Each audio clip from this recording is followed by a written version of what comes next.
মোথাবাড়িতে বিচারকদের আটকে রাখা এবং তাদের উপরে হামলার এই ঘটনা জুডিশিয়াল অফিসারদের মনোবল ভেঙে দেওয়া এবং সুপ্রিম কোর্টকে চ্যালেঞ্জ জানানোর নিকৃষ্ট প্রচেষ্টা। নিষ্পত্তি প্রক্রিয়াকে ব্যাহত করা সুপরিকল্পিত এবং উদ্দেশ্য প্রণোদিত পদক্ষেপ। মুখ্য সচিব, স্বরাষ্ট্র সচিব, ডিজি, পুলিশ সুপার এবং জেলা শাসকের ব্যর্থতারই নামান্তর। গতকাল ক্ষোভে ফেটে পড়ে এই কড়া পর্যবেক্ষণ সর্বোচ্চ আদালতের প্রধান বিচারপতির বেঞ্চে। মোথাবাড়িতে বিচারকদের ওপরে হামলার ঘটনার পরে যাবতীয় দায়িত্ব কারা তদন্ত করবে সেই দায়িত্ব কিন্তু ছাড়া হয়েছিল জাতীয় নির্বাচন কমিশনের ওপরে। সুপ্রিম কোর্টের নির্দেশে জাতীয় নির্বাচন কমিশন তারা কিন্তু সিদ্ধান্ত নিয়েছে যে এনআইএ এই গোটা ঘটনার তদন্ত করবে। আজকে মালদা যাচ্ছে এনআইএ এর বিশেষ টিম। সরাসরি চলে যাব আমাদের প্রতিনিধি সুকান্ত মুখোপাধ্যায় আমাদের সঙ্গে রয়েছেন। সুকান্ত, সব থেকে বড় প্রশ্ন এটাই যে কারা এই হামলার পিছনে ছিল, তাদের কারণ উদ্দেশ্যই বা কি এবং তাদেরকে কারাই বা পরিচালিত করেছিল? এনআইএ টিম আজকে কখন যাবে ঘটনাস্থলে? দেখো, জানিয়ে রাখি যে বুধবারের এই ঘটনার পরিপ্রেক্ষিতে গতকাল প্রায় ভোররাত পর্যন্ত 18 জনকে গ্রেফতার করা হয়, যার মধ্যে মোথাবাড়ির যিনি আইএসএফের ক্যান্ডিডেট তাকেও গ্রেফতার করা হয়েছে।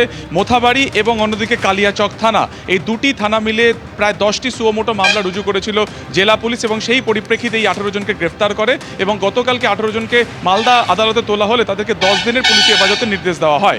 ঠিক এই পরিপ্রেক্ষিতে আমরা জানি যে গতকাল রাত্রে ইলেকশন কমিশনের তরফে ন্যাশনাল ইনভেস্টিগেশন এজেন্সি বা এনআইকে তদন্তভার দিয়েছে এবং গতকাল রাত্রির পর্যন্ত তাদের কাছে এসেই অর্ডারের প্রতিলিপি পৌঁছানোর পরে তারা একটি স্পেশাল টিম গঠন করেছে এবং আজকে দুপুরের মধ্যে সেই এনআইএ টিম তারা কিন্তু মোথাবাড়ি এবং কালিয়াচক থানাতে প্রথমে তারা আসবেন, সেখানে যাবতীয় নথিপত্র তাদেরকে হ্যান্ডওভার করা হবে এবং তারপরে তারা কিন্তু সরাসরি স্পটে যাওয়ার একটা পরিকল্পনা রয়েছে, অর্থাৎ কালিয়াচক বিডিও অফিস বা কালিয়াচক 2 নম্বর ব্লক অফিস, যেখানে গত বুধবার দিনকে 11টা থেকে শুনানি শুরু হওয়ার পর থেকেই কার্যত বাইরে ভিড় বাড়তে থাকে এবং 4টের পরে সেই সিচুয়েশন একেবারে হাতের বাইরে বেরিয়ে যায়।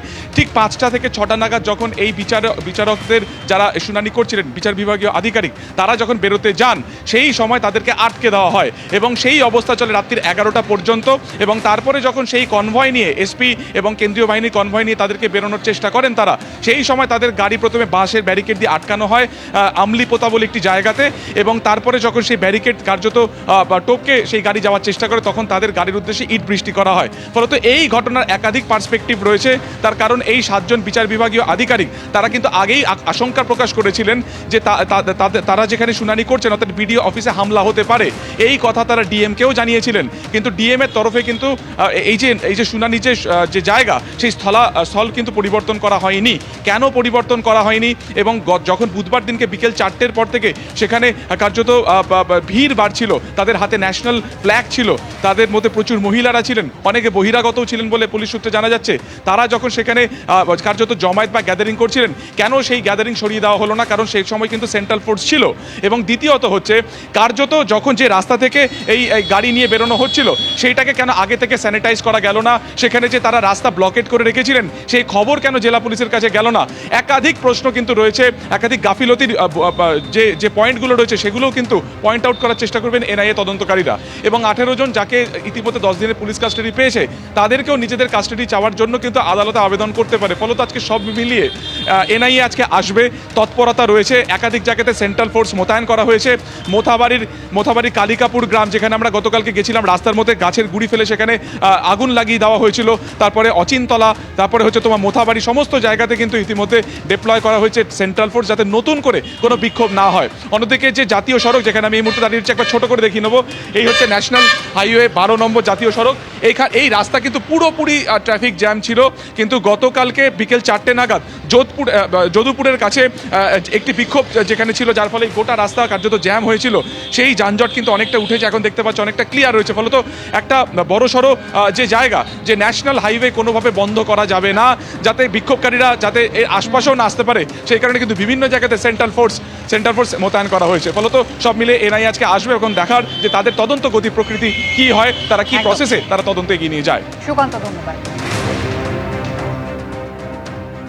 এখন ঘটনাস্থলে পুলিশ রয়েছে, কেন্দ্র বাহিনী রয়েছে, কিন্তু যেভাবে বর্বরচিত হামলা হলো বিচারকদের ওপর, কি পরিস্থিতির সম্মুখীন হয়েছিলেন বিচারকরা সেই ছবি একবার দেখাবো। প্রথমে ঘন্টার পর ঘন্টা তারা আটকে রইলেন, কার্যত অবরুদ্ধ হয়ে রইলেন, এবং তারপর যখন কেন্দ্র বাহিনীর সহায়তায় তাদের বার করা হলো, গাড়ি নিয়ে বিচারকরা যাচ্ছেন, সেই সময় রীতিমতো বর্বরচিত যে হামলা হলো, আর্তচিৎকার করলেন তারা। Suffered accident. Please communicate it to register, sir. Our pilot is no more there. Our pilot car has suffered accident due to these hurdles. Our pilot is no more there. He has suffered accident due to the hurdles of bamboos and the hurdles and the bricks. We are traveling alone. High Court, take care of my children. Take care of my children if something happens to me. We are attacked. We are attacked by bricks. My car was attacked. All our cars were attacked with bricks and bamboos. They should not have allowed us to leave. They should not have allowed us to leave. দাঁড়িয়ে যদি যাই তাহলে আমরা সবাই মরে যাই।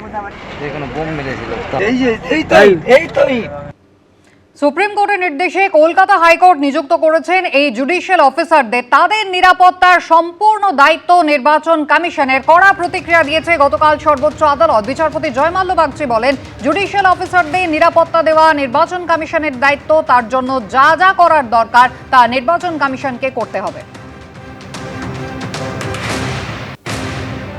মালদার বুকে যে ভয়াবহ ঘটনা ঘটে গেল, তার দায় কার তা নিয়েও কিন্তু শুরু হয়ে গিয়েছে রাজনীতি। পশ্চিমবঙ্গে যত দাঙ্গা মমতা বন্দ্যোপাধ্যায়ের সময় হয়েছে, এই এত পরিমাণ দাঙ্গা পশ্চিমবঙ্গে অন্য কোনো শাসন ব্যবস্থায় হয়নি। এবং এই দাঙ্গার মূল কারিগর হচ্ছে তৃণমূলের স্থানীয় নেতা, যারা মমতা বন্দ্যোপাধ্যায়ের বুদ্ধিতে এই সমস্ত দাঙ্গা করেছে। কোর্ট তো বলেছে দেখবে, যখন দেখবে বলেছে, জাজেদের আটকে রেখে কি ফল?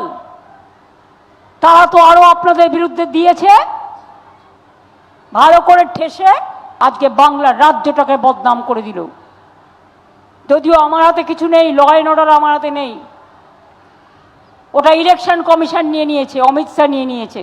এবিপি আনন্দ, এগিয়ে থাকে, এগিয়ে রাখে।